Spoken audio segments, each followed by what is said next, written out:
Dans cette leçon, nous allons apprendre à faire du terreau maison. Dans un souci d'autonomie du jardin, il est possible de créer chez soi un terreau riche qui permettra à vos semis de germer et de se développer sainement. Cette recette simple consiste à mélanger à part égale une part de terre du jardin et une part de compost.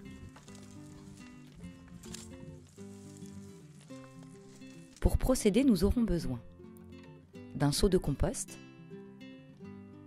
d'un seau de terre du jardin, d'une pelle, d'une brouette et d'un système pour tamiser.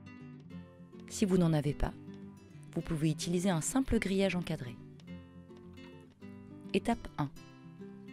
Commencez par tamiser la terre de votre jardin afin de la débarrasser de ses éléments les plus gros, comme les cailloux ou les racines. Étape 2. Passez maintenant le compost au tamis.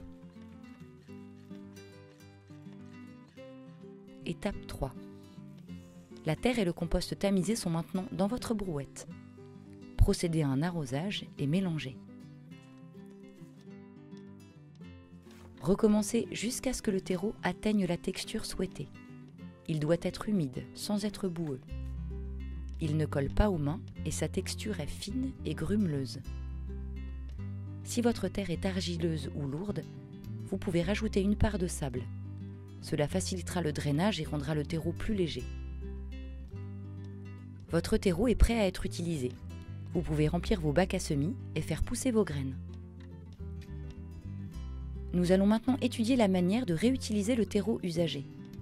Ce terreau, bien qu'il ait déjà été utilisé pour faire pousser des semis, contient encore de la fertilité et de la vie microbienne bénéfique.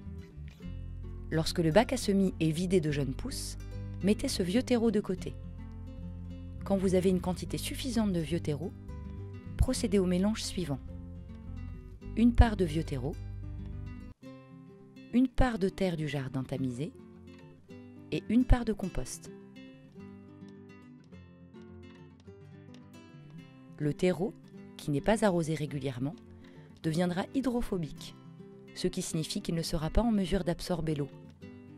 Afin d'y remédier, il faut arroser le terreau et le mélanger plusieurs fois avant de l'utiliser dans vos bacs.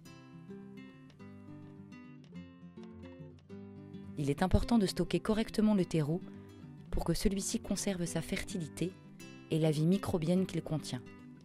Entreposez-le dans un endroit à l'ombre et à l'abri du vent.